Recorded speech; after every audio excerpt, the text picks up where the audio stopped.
This is section 7.2, and this is operations on decimals. This section goes ahead and combines addition, subtraction, multiplication, and division into one section. So when we look at addition, subtraction of decimals, we can use base 10 blocks, much like we did back in chapter 3, to model decimal addition, subtraction. So remember back in the last section how we talked about using the base 10 blocks, you have to identify which one is your 1, and then that tells you, so if you say that your flat is 1, then that makes your long the 1/10 and your unit the 1/100th. So you might want to write something like that on the board or have that written on a little sheet to remind them of which one represents which decimal place value. The standard algorithm, when we're doing that with decimals, children struggle with that because you're used to this being how your numbers look when you add and subtract, right? Because we always lined up flush right. But that's because by lining up your whole numbers with it flush to the right, it lined up the place values. It automatically lined up your 1s, your 10s, your 100s. Well, you can't do that with decimals because it doesn't line up the place values. But if you line up the decimal points, that lines up the place values. Now, technically, what we were doing with whole numbers, if we had, no decimal points there, if we just had 467 and 28, the decimal points are at the end of the number. So we were lining up the decimal points as well. So, so that's something important to point out and something to know where the struggle might happen before you start teaching that. Multiplication of decimals, we can use repeated addition, but that's only if one of the factors is a whole number. So we might remember that from doing this with fractions. We can use the standard algorithm. We could convert it to fractions. We could use an area model or a decimal square, or we can use powers of 10. So let's look at each one of these.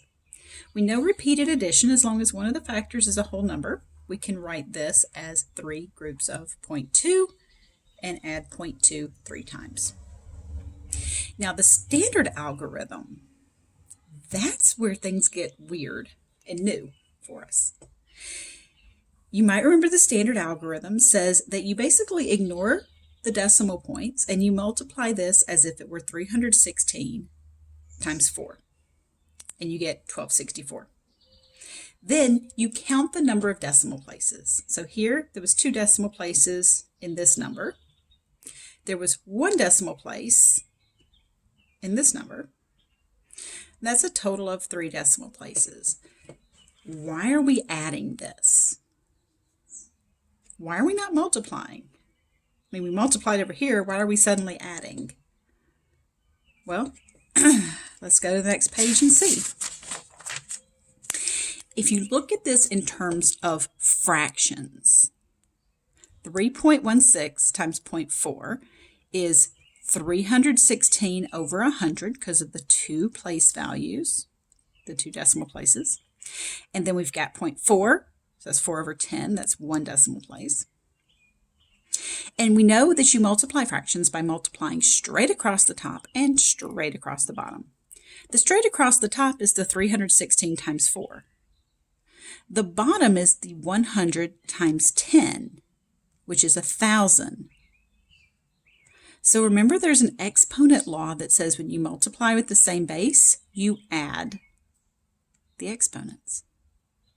So look, this tells me that I can multiply those numbers as usual, and then my total decimal places is going to be these 2 plus this 1, which gives me 3. So look, 2 plus 1 is 3. So this part over here, so this blue stuff is explained with this blue stuff right here. That's pretty cool, huh? So you can also explain it with place value. Each power of 10 adds another place value. So this is 2 place values, that's another place value, so it's a total of 3 decimal place values.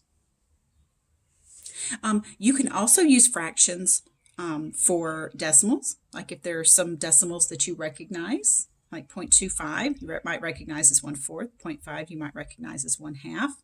You can multiply those together and get 1/8. The area model is going to be very similar to the stuff that we did with fractions.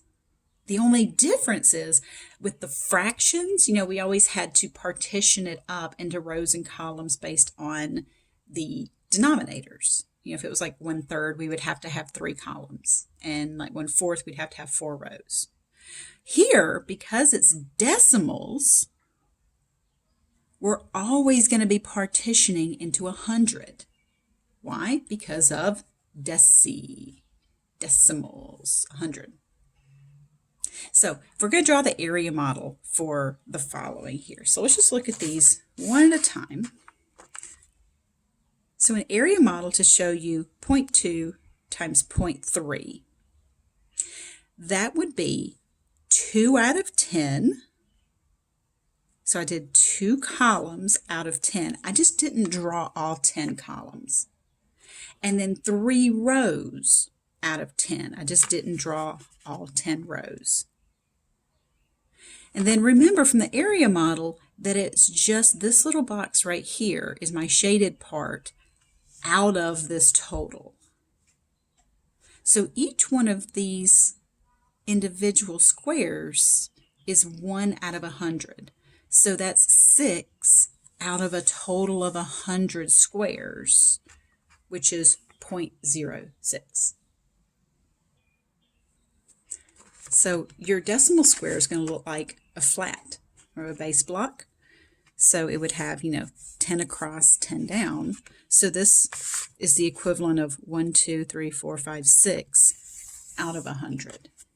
I just was kind of lazy and didn't draw all 10 of these in and all 10 of these in. So I just knew that I would be explaining it so I could tell you that, hey, I just didn't draw all 100 of those in there. All right.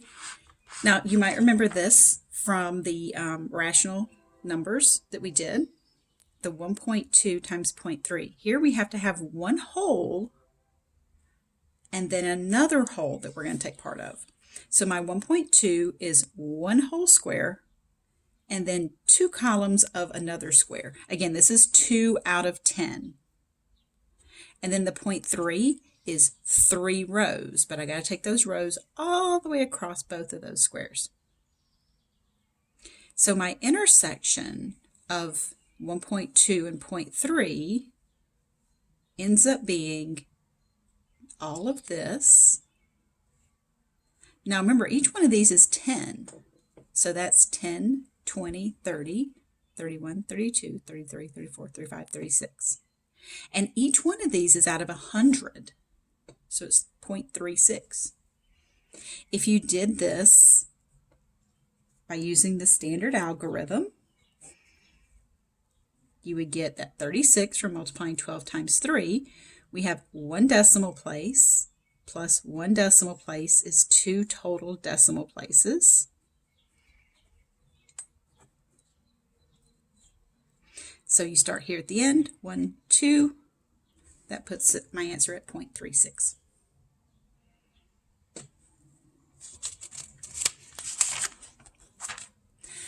Multiplying by powers of 10. We learned back in chapter 3 that multiplying by powers of 10 moves the decimal to the right. And it did so by adding zeros to the number. So these are some of the ones that we did back in chapter 3. 4 times 100, 36 times 1,000, 15 times 10. For decimals, it's the same thing. We are moving that decimal place to the right. So 0.4 times 100 is going to add 2 more place values. So that decimal point right there moves 2 place values over, and it gives us the number 40. So in general, multiplying a number by 10 to the n moves the decimal to the right n places. You can extend this by saying dividing by 10 to the n moves the decimal to the left n places. All right, so let's talk about division. By now you guys have seen this stuff. The partitive and repeated subtraction. Just like with rational numbers, the partitive is if my divisor is a whole number, and repeated subtraction is if my quotient is a whole number. So for this one, I did 0.8 divided by 4. So 0.8 would be 8 of these longs split into 4 equal groups. How much is in each group? 2. 2 longs, which is the same as 0.2. So you could do this with a base block here and, kind of maybe not draw right on these because you can't erase it, but you could just kind of have them counted out, or you can use the longs instead. That 0.8, you can use 8 of those longs, split those into 4 equal-sized groups, and see that each group is 2 longs. So I hope you can see my blue groups here. So there's one, there's another group, there's another group, there's another group. Repeated subtraction, only if the quotient's a whole number. So I did 0.6 divided by 0.2. 0.6 is 6 longs. And you repeatedly are taking away 2 longs, 2 out of 10. How many times do you do this? 3 times. So there's those 2, whoop, gone. Those 2, zoop, those 2, bloop, gone. So you can see this partitive repeated subtraction stuff just kind of keeps showing up, right? Let's look at the standard algorithm for division.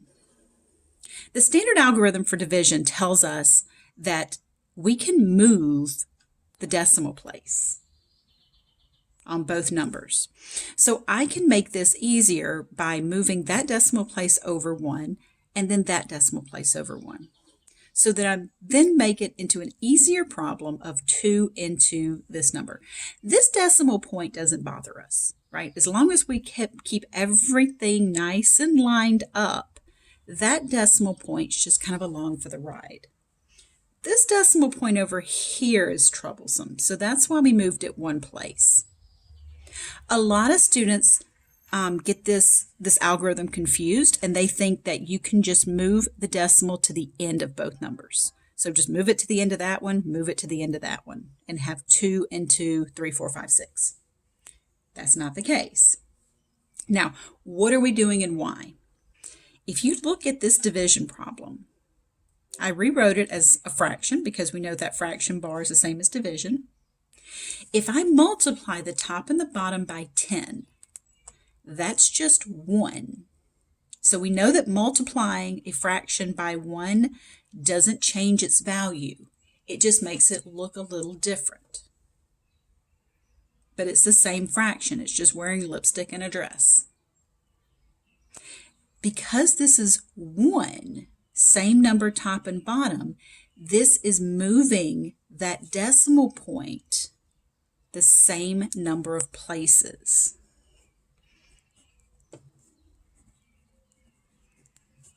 So you have to move the decimal point the same number of places. If you move one of them 1 and the other one 2, then this number isn't 1 that you're multiplying by, and you change the ultimate value of the problem.